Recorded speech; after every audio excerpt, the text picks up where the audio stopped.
नमस्ते रसिकहो, मी मनोज आहेर. भारतीय संस्कृतीनं हजारो वर्ष धर्म, अर्थ, काम, मोक्ष हे 4 पुरुषार्थ सांगितलेले. जगातील मानवी प्रगती तपासून पाहिली तर तिच्या मुळाशी सुद्धा अर्थ हे तत्वज्ञान आपणाला आढळून येतेच. अर्थप्राप्ती, परस्परांशी व्यवहार, आर्थिक विनियोग, गावगाडा, नगर, राष्ट्र यांचा कारभार चालवणे या प्रत्येक बाबतीत अर्थकारणाची भूमिका अतिशय महत्वाची. आपणही समजून घेणार आहोत अर्थकारणाचे विविध टप्पे आणि कप्पे सुद्धा. कारण कुठलाही समाज समृद्ध होण्यासाठी प्रत्येक व्यक्तीला आर्थिक दृष्ट्या साक्षर होणं गरजेचं असतं.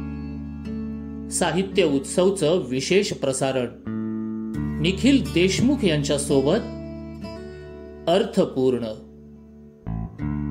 नमस्कार.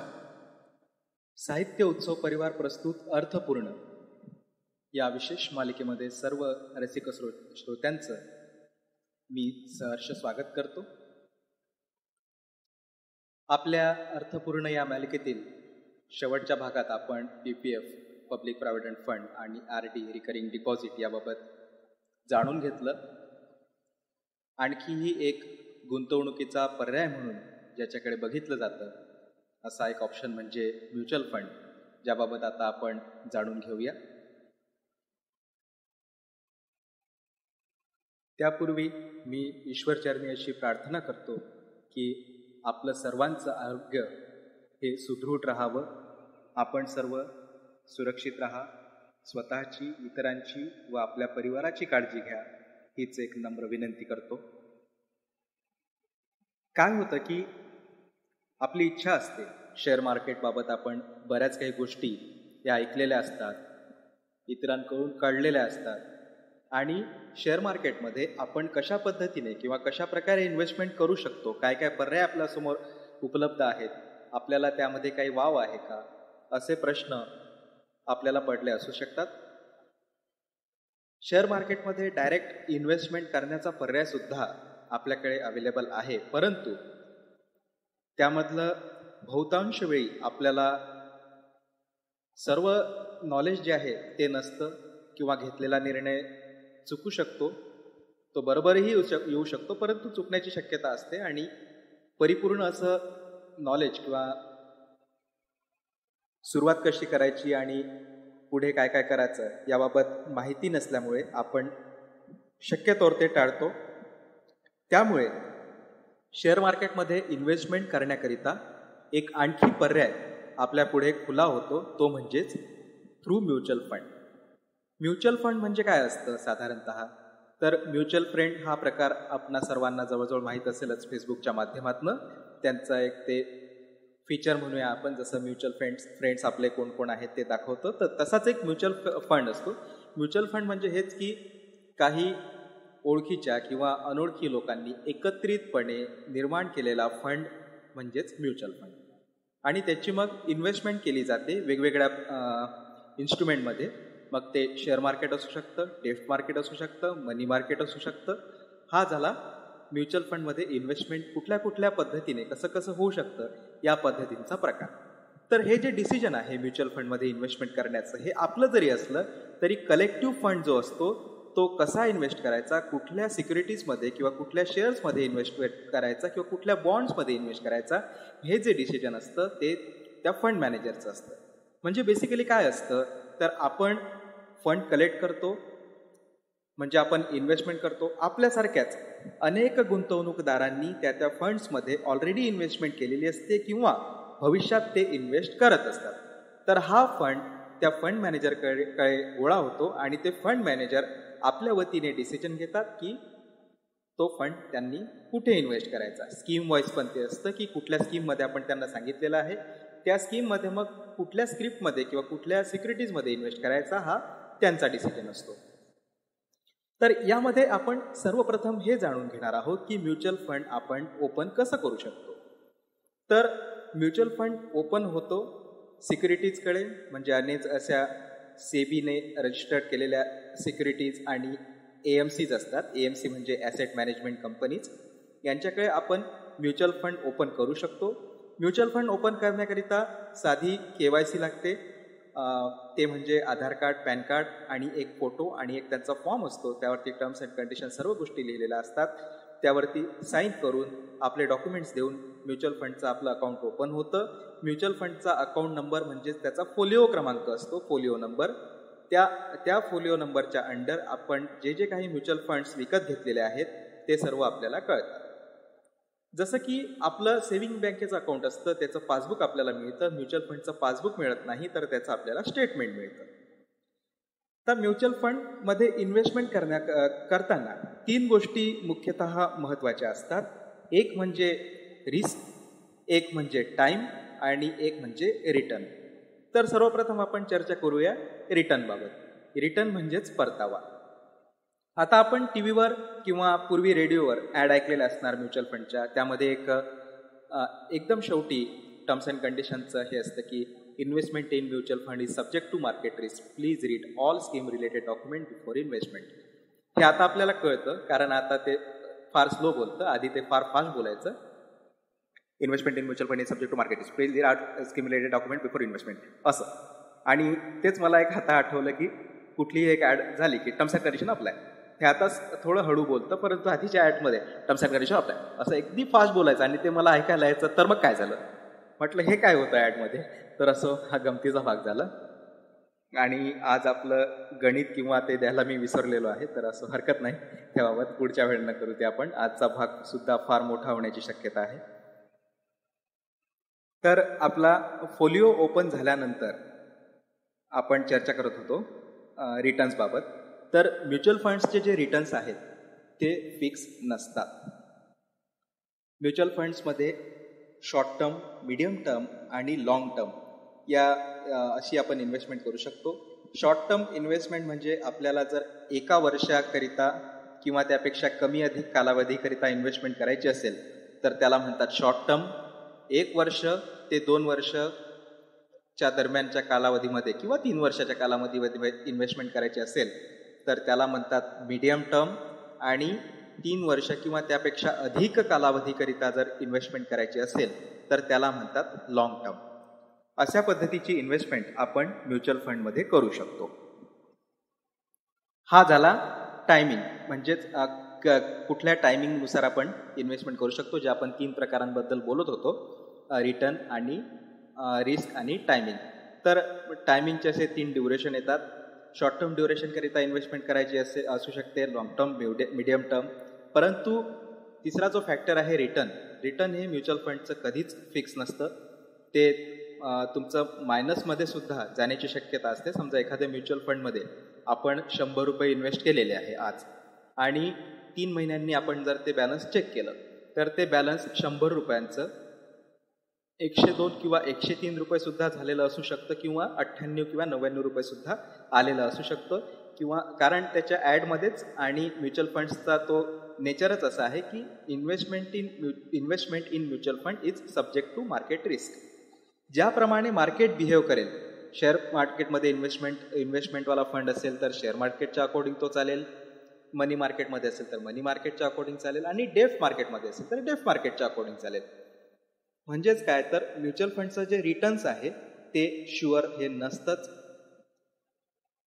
म्युच्युअल फंडमध्ये इन्व्हेस्ट करण्यापूर्वी आपण काही गोष्टी लक्षात ठेवाव्या. जसं की ज्या सिक्युरिटी किंवा AMC थ्रू आपण म्युच्युअल फंडमध्ये इन्व्हेस्टमेंट करण्याचा पर्याय स्वीकारलेला आहे, ती सिक्युरिटी किंवा AMC ही सेबी रजिस्टर्ड तर असतेच अर्थातच. तसेच ती एक रेप्युटेड असावी, मार्केटमध्ये चांगलं त्याचं रेप्युटेशन्स असावं, आणि हिस्टॉरिकल पार्श्वभूमी जी काही आहे ती कशी आहे, त्या म्युच्युअल फंडने आतापर्यंत कसे रिटर्न्स दिलेले आहेत, असा आपण एक मागोवा घ्यावा. अर्थातच हिस्टॉरिकल डेटा जो आहे तोच फ्युचरमध्ये सुद्धा तसाच असेल हे पण फिक्स नसतं. जसं की एखाद्या म्युच्युअल फंडने जर मागच्या वर्षी वर्ष 2020-21 मध्ये समजा आपण असं समजा की 12% रिटर्न्स दिलेलं असेल, तर 21 आणि 22 मध्ये सुद्धा ते 12% किंवा त्यापेक्षा अधिकच रिटर्न देईल ही सुद्धा गॅरंटी नसते. ते रिटर्न्स 12% कमी असू शकतं, जास्त असू शकतं, किंवा -2%, -3% असं सुद्धा असू शकतं. म्हणजेच म्युच्युअल फंड्समध्ये रिस्क आहे, रिटर्न्स पण आहेत आणि टाईम ड्युरेशननुसार आपल्याला ते डिसाईड करायचं आहे. जेवढं लॉंग टर्म करिता आपण म्युच्युअल फंडमध्ये इन्व्हेस्टमेंट करू तेवढं आपलं रिटर्न्स हे जास्त असण्याची शक्यता आहे. हल्लीच्या काळी फिक्स्ड डिपॉझिटमध्ये आपण एक पारंपरिक स्रोत म्हणून इन्व्हेस्टमेंट करत असतो, परंतु फिक्स्ड डिपॉझिटचे रेट्स हे फार कमी होत असल्यामुळे म्युच्युअल फंड हा एक चांगला पर्याय म्हणून इन्व्हेस्टमेंटचा आता हळूहळू समोर आलेला आहे. आता आपण बघूया की म्युच्युअल फंडमध्ये रिस्क तर आहेच, परंतु ही रिस्क कशा प्रकारे असते आणि म्युच्युअल फंडचे किती प्रकार असतात त्याबाबत. तर म्युच्युअल फंडचे ढोबळमानाने 3 प्रकार असतात. आणखीही 4था 5वा असू शकतो, परंतु 3 प्रकार जे मी सांगतोय त्यामध्ये एक म्हणजे इक्विटी म्युच्युअल फंड, दुसरा म्हणजे डेट म्युच्युअल फंड आणि तिसरा म्हणजे हायब्रिड/बॅलन्स म्युच्युअल फंड. आता या 3ही म्युच्युअल फंड बाबत थोडं जाणून घेऊया.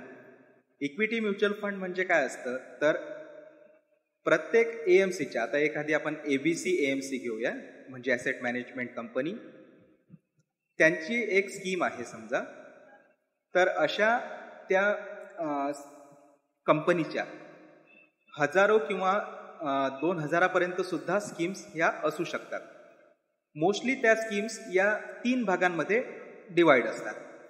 तर त्यापैकी आता इक्विटी म्युच्युअल फंडमध्ये जर एखादी स्कीम असेल तर त्याची इन्व्हेस्टमेंट ते मग पुन्हा वेगवेगळ्या स्क्रिप्ट्समध्ये करतात.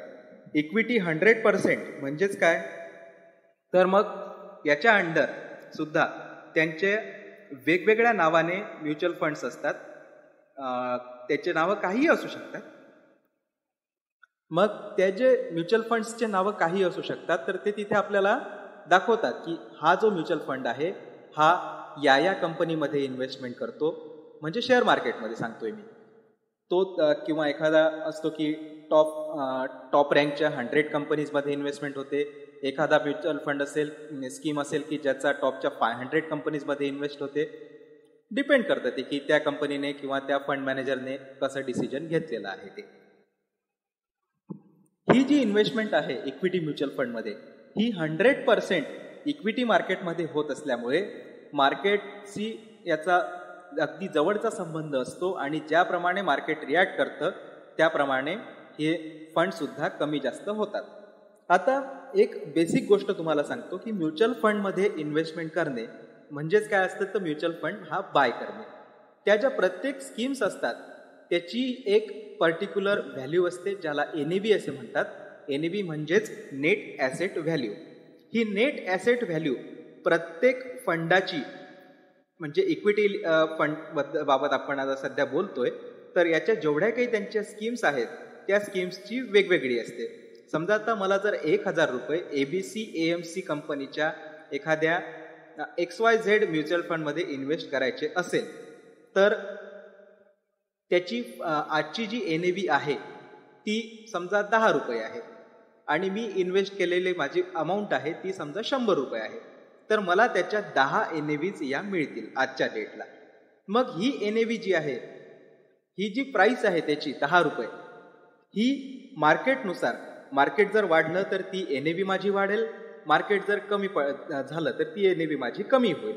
समजा इथून एका वर्षाने माझ्या NAVची प्राइस ही 10 वरून 11 रुपये झाली, तर मला 1 रुपया रिटर्न मिळालं, म्हणजेच मला 10% रिटर्न मिळालं आणि माझी जी 100 रुपयाची अमाऊंट मी इन्व्हेस्ट केली होती ती झाली 110 रुपये.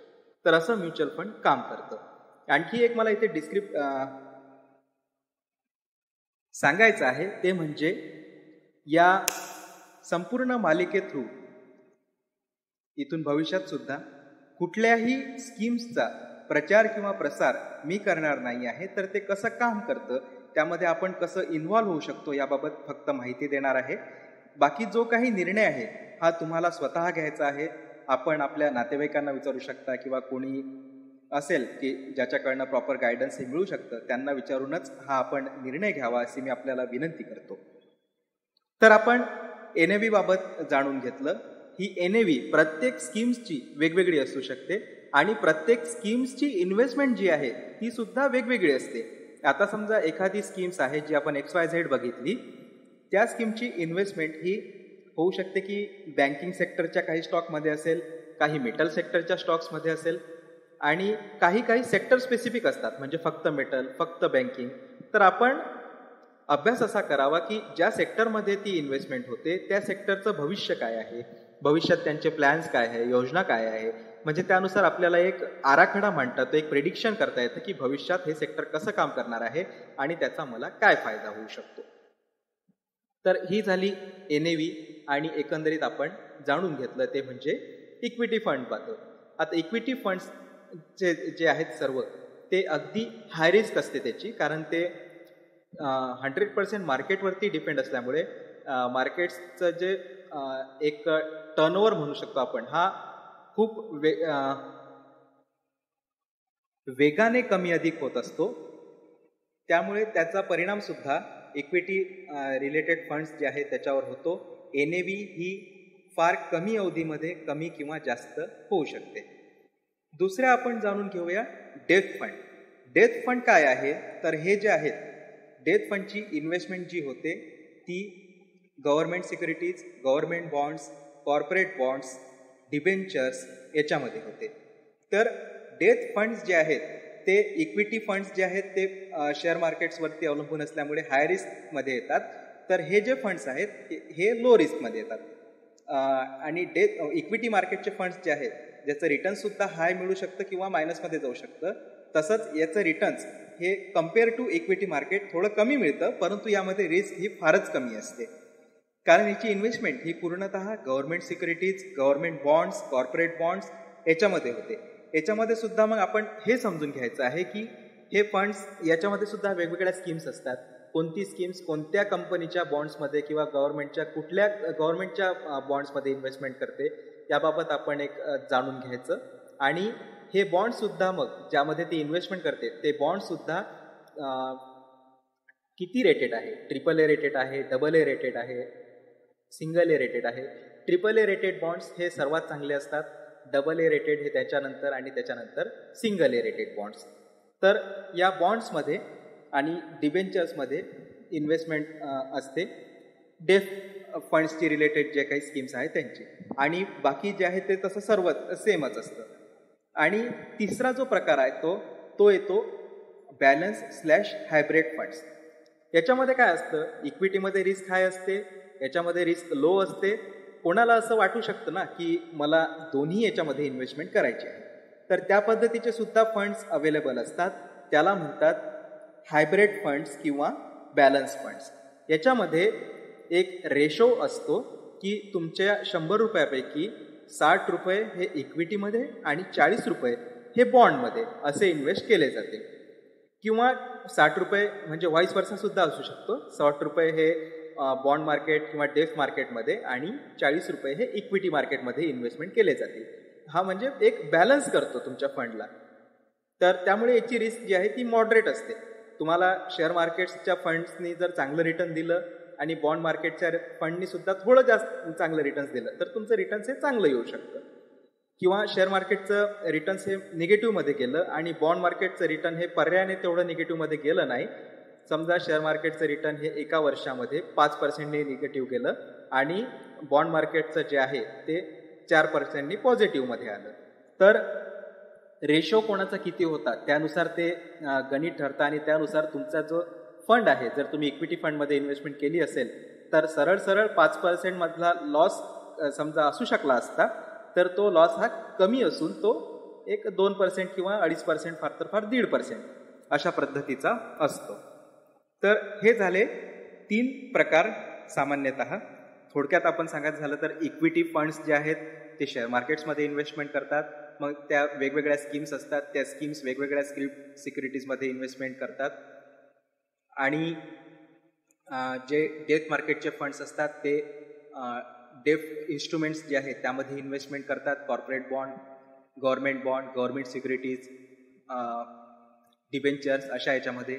आणि बॅलन्स किंवा हायब्रिड फंड्स ज्याला म्हणतात हे दोन्ही याच्यामध्ये इन्व्हेस्ट करतं. त्याचा एक रेशो असतो, तो 60-40, 40-60 असू शकतो, 30-70, 70-30 असू शकतो, 65-35, 35-65 असू शकतो, हा कसाही असू शकतो. तो डिपेंड करतं की त्या पर्टिक्युलर AMCने हा काय ठरवलेला आहे. त्यानंतर आणखी एक गोष्ट लक्षात ठेवायची आहे की म्युच्युअल फंडच्या ज्या स्कीम्स असतात त्या मोस्टली 3 पद्धतीच्या असतात. एक म्हणजे ओपन एंडेड स्कीम्स. या ज्या वरील 3 फंड्स सांगितलेले आहेत त्यापैकी कुठल्याही स्कीम्स या ओपन एंडेड असतात, म्हणजे त्यामध्ये आपण कधीही इन्व्हेस्ट करू शकतो आणि कधीही आपण त्यामधनं बाहेर पडू शकतो.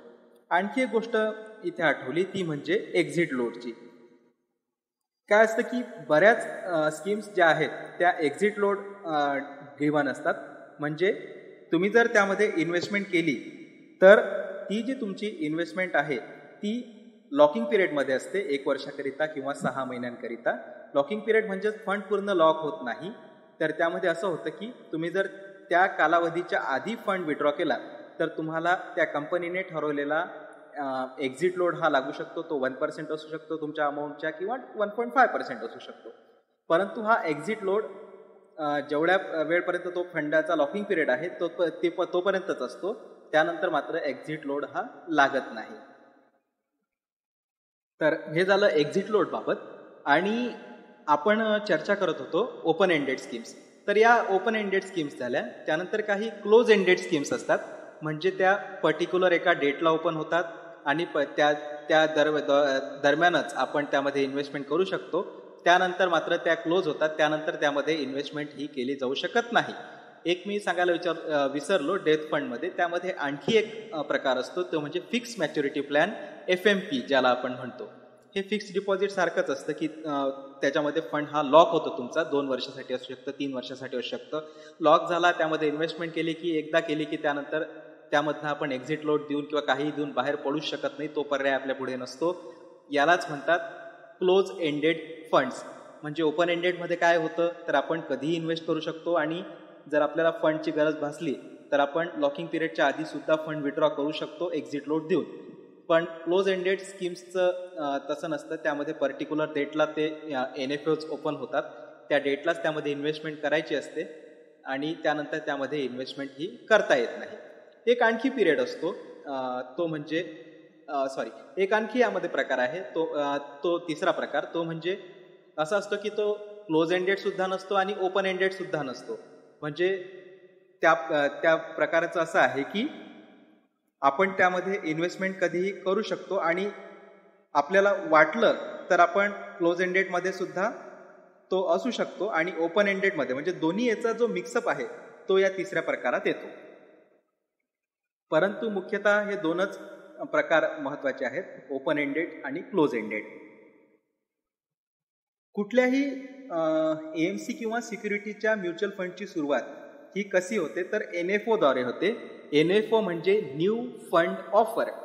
न्यू फंड ऑफर म्हणजे काय असते की त्यांनी एक प्राइस सेट केलेली असते की या प्राइसला हा फंड ओपन होणार आहे. जसं की मी तुम्हाला उदाहरणार्थ सांगितलं की प्राइस म्हणजेच NAV, नेट ॲसेट व्हॅल्यू. ही एक प्री डिसाइडेड असते. समजा एखाद्या AMCची ABC स्कीम जी आपण 10 रुपयाचं एक वर उदाहरण बघितलं तर ती ओपन झालेली आहे, 10 रुपयाला ओपन होणार आहे. त्यामध्ये मग आपण इन्व्हेस्टमेंट करतो. तर होऊ शकतं की बऱ्याच म्युच्युअल फंडला भारतामध्ये आता 10-10, 20-20, 25-25 वर्षसुद्धा झालेले आहे. त्यावेळी त्या स्कीम्स ओपन झाल्या, त्यावेळी त्यांची प्राईस काय जी असेल त्यापेक्षा आता हल्ली तर NAV ही जास्तच आहे. काहींची NAV त्यावेळी समजा मोस्टली आता 10 रुपयाला किंवा त्यापेक्षा थोडं अधिक कमी जास्त ओपन होतात स्कीम्स आणि त्याची जी व्हॅल्यू आहे ती अकॉर्डिंगली वाढत जाते.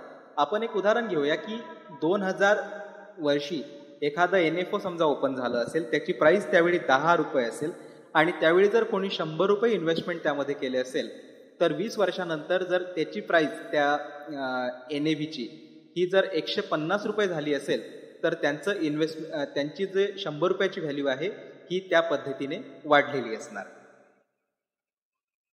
म्हणजेच काय झालं आहे तर त्यांनी 100 रुपये त्यावेळी इन्व्हेस्ट केले, 10 रुपयाचे NAV घेतली. आज त्या NAVची किंमत ही 150 रुपये आहे आणि त्यांच्याकडे 10 NAVs आहेत. म्हणजेच त्यांची किंमत झालेली आहे 150 गुणेला 10 बरोबर 1500 रुपये. 2000 साली 100 रुपये असलेली अमाऊंट आज 1500 रुपये झालेली आहे. या 20 वर्षामध्ये 100 रुपयाचे 1500 रुपये झालेले आहे. म्हणजे असं झालेलं असू शकतं, हे झालं असेलच हा मी दावा करत नाही. अशा पद्धतीने म्युच्युअल फंड्स हे काम करतात. आणि काही स्कीम्समध्ये हे अगदी याच्या उलटं जरी म्हटलं नाही आपण तरी निगेटिव्हमध्ये सुद्धा गेलेलं असू शकतं. तर हे एकंदरीत म्युच्युअल फंड्स आहेत ज्यामध्ये रिस्क सुद्धा आहे आणि हाय रिटर्न सुद्धा आपल्याला मिळू शकतात.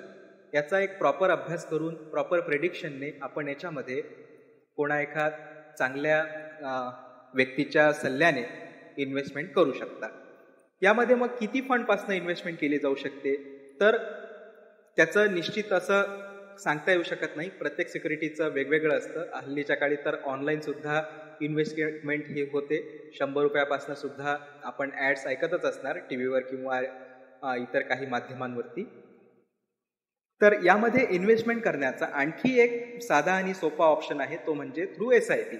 SIP म्हणजेच सिस्टमॅटिक इन्व्हेस्टमेंट प्लॅन.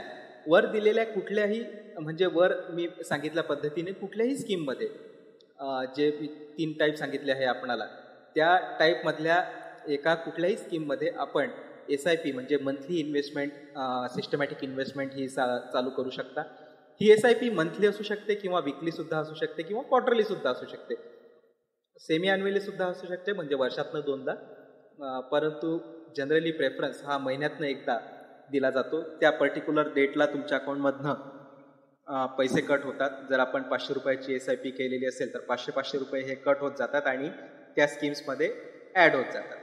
याचा एक सांगतो तुम्हाला कसं होतं. तर आपण ABC फंड्सची जी नेट ॲसेट व्हॅल्यू पकडली होती 10 रुपये, जर आपण तीच नेट ॲसेट व्हॅल्यू ही कंटिन्यू केली तर ती मंथली चेंज होत राहते. 10 रुपये आज आहे, उद्या 9 रुपये 95 पैसे होईल, परवा 9 रुपये 97 पैसे होईल, त्यानंतर ती 9 रुपये 90 पैसे होईल, नंतर ती 10 रुपये 15 पैसे सुद्धा होऊ शकते. तर आपणाला काय आहे की 10 रुपयातच म्हणजे एकदाच एवढे पैसे नाही की इन्व्हेस्टमेंट करू शकू किंवा एकदाच मला इन्व्हेस्टमेंट करायची नाही आहे, वेगवेगळ्या कालावधीमध्ये इन्व्हेस्टमेंट करायची आहे. तर त्यामध्ये आपलं एक ॲव्हरेज होऊन जातं. समजा आपल्याला 100 रुपये आहे तर 100 रुपयात आज जर बाय केली तर 10 रुपयाला 10च येईल, म्हणजे 100 रुपयाला 10च येईल. 10 रुपये नेट ॲसेट व्हॅल्यू पकडली. पण तीच जर आपण महिन्याने त्याच्यात इन्व्हेस्टमेंट केली, समजा आज 1 घेतली तर ती 10 रुपयाला आली, उद्या तीच 1 9.5ला मिळू शकते, 10.5ला मिळू शकते. तर असंच 10 महिने जे आहे त्याचा एक ॲव्हरेज होऊन जातं.